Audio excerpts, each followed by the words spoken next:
Hi, Ray here. I'm glad you could join me down on the river today for what I was going to call a winter update. But there's actually quite a few signs of spring happening. Trees and bushes and shrubs, the shrubberies are budding out. So yeah, even in the middle of February, which is why we like the West Coast here, it really is one of the mildest parts of Canada. And speaking of Canada, some of you may have tuned into the fact that we're having a wee bit of trouble here in Canada. So that's been actually part of the background noise lately, and I don't want to make an excuse for not being around for a few weeks, but that does kind of play into it. And the fact that actually, though we have a beautiful day today, we haven't had the greatest of weather. And I wanted to move things outside more. I know I've said this a number of times, but we've had consecutively gray weather. The sun's really coming now. Hope we aren't overexposed. Quite a lot of noise going on over there. We've got dogs happily swimming in the river. So I'm still patiently, actually I'm getting a little impatient, waiting for my Nikon Z9. No sign of it yet. They've been coming in dribs and drabs meaning like the shop that I'm waiting at have been getting them one at a time. The next shipment that comes in, if it's more than one, because I'm second in line, I'll have my Z9. But it's very frustrating, and not the least of which because I have a pile of stuff on my bench waiting. You know, there's a lot of noise. There's a lot of noise from these dogs here, as I've mentioned. But one wants to keep. You know, every time a dog barks, I actually look around to make sure it is a dog, because there's been a lone wolf hanging around here lately, and actually took out a domesticated variety of canine just last week. So I've actually been hoping that it might poke its nose out of the bushes somewhere, but I don't even have a telephoto lens with me today. Also, I was just told that there was kingfishers here earlier. This is a really good place for kingfishers. I was told that they were just here earlier diving for fish right in the river behind me, right at this spot. So again, I'm hoping to get my hands on this Z9 sooner rather than later, because obviously it's 20 frames per second or even 120 frames per second with 11 megapixel JPEGs. That dog is starting to get on my nerves.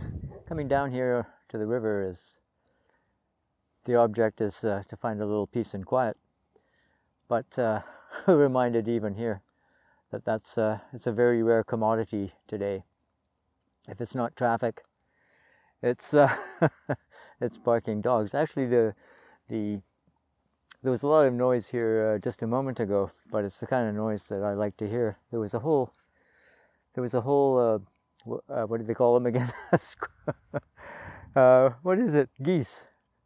A shitload of geese just came flying right in behind me. And if I did have my Z9, that would have been a perfect test for its 20 frames a second or 120 frames a second, or whatever you want to set it to. And I've been thinking about that actually, even though I haven't had my hands on one, that 20 frames a second, I think, for most things is going to be more than I need. And of course, you can set that to less than 20 frames a second if you so desire. Anyway, enough fantasizing about the Z9, because the other thing that's occurred to me recently is I want to say something right now. You know, individually, it's just kind of like the same with people. Individually, I don't mind dogs, but there's a lot of dogs in this area. It's very hard to find a place that is not overrun with dogs off leash. And so, of course, you don't see any birds. As soon as the dogs turn up and start chasing things around, and many of the owners don't seem to see the problem with their dogs chasing birds and other wildlife, then of course the two just don't go together. So I'll quite often pack up and leave before I've even started. But anyway, just another one of my little pet peeves. I would encourage dog owners to, control their dogs, control their pets, particularly where there's wildlife around. Wildlife have got a job to do. It's hard work bringing home the food every day, and pretty soon here, in fact, I would guess that the Anna's hummingbirds, which are year-round, well, not year-round, they stay all winter in this part of the world, and so they may even be nesting now. They nest really quite early. Amazing, those little guys. But very soon it's going to be nesting season, and birds are going to be trying to raise their young. I don't have my little fluffy guy on here, my little dead caterpillar as I call it, so I hope this wind that's rushing up the river every once in a while isn't messing up the audio. Where was I? Birds. Also, this is a salmon river, and in the fall it's a great place to photograph eagles. But I noticed just on my little walk up here that there's a lot of birds already in the hedgerow, if you don't know. And so I look forward again to getting in here, particularly in a month or so when the nesting season starts, and we should have some fun with bird photography. One thing that becomes clear in difficult times, and goodness knows we've had difficult times, and I think that accounts for a lot of the distemper that we're seeing that we're seeing in the world right now. When I was about, there's that donkey again. The last time I was sitting down here, those of you who may have seen that video, I finally figured it out what it is. That's a donkey. So yeah, lots of wildlife around here, domesticated and otherwise. Where was I? So when I was about 17, I was reading Carl Jung and Freud as well. Deep deep reading for when I look back on it for a 17-year-old, and I was fascinated by Carl Jung's dissertation upon something that he called mass psychosis. And I think there's a good argument that we're seeing some of that right now. Seems to be going around the world like a virus. And so more than ever, I need places like this. We all need places like this. You know what? Here's an idea. Let's everybody go for a nice, quiet walk in the forest. Take your dog if your pets give you calm as well. And that's what I'm going to be trying to do in the next few months. I want to take you on more trips because I live in one of the most beautiful places in the world. We need to protect that.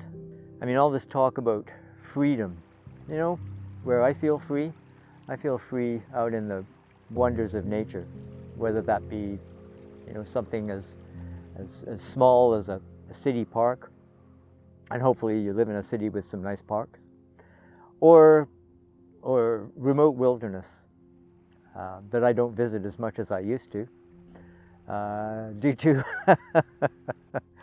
due to the fact that I'm not quite as spry as I used to be. But this year, I will be taking trips further afield, and I hope to bring you all with me. And what better way to get out and enjoy the outdoors than taking a camera along? Now, I don't always take a camera along, actually, come to think of it.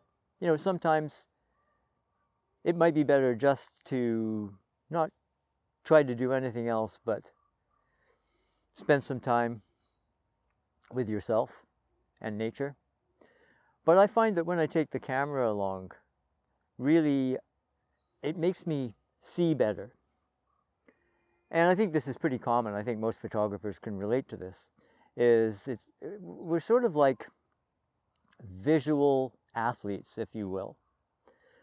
And looking through that lens, studying whether it's on the micro or the macro level. And speaking of micro, today I have my 105 macro lens along with me, which I've been really enjoying that since I got it last summer. But whatever focal length you are looking through, at the end of the day, you get to take home some souvenirs with you that, you may just look on your computer, or put on Instagram, or make a beautiful print. So today, I don't have any great expectations for what I'll do today. I'm just wandering around with my camera, taking the odd snapshot, whether it's of the rocks on the beach here, or the water, or these beautiful trees that I'm surrounded with. And at this time of year, it's really wonderful just before the leaves come on here. As I said, we've got some trees budding out, but I love these trees here behind me. I think they're alder, or maybe they're birch. Whatever the heck they are, they look beautiful. And you've probably noticed we've having changeable light here today, and it's really quite interesting watching it move the shadows of the rock and the branches of the trees and so on. It's just beautiful to be out in nature, calm down, and perhaps through nature see that we are united. It's the one thing that unites us all, because without this, there's no us.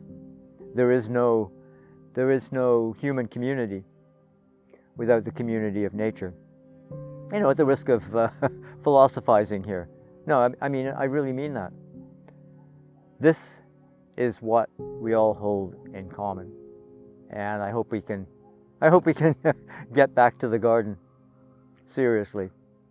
Yeah, never better words written by our beautiful Canadian poet, Joni Mitchell. So I'll leave it at that with Joni's words. We got to get back to the garden. So if this is your first time visiting, please do sign up, subscribe, and hit that notification bell to be notified of upcoming content, because I will be making more content. And give this one a thumbs up if you thought it was interesting at all. So until the next time, cheers, take care of yourself, and we'll see you later.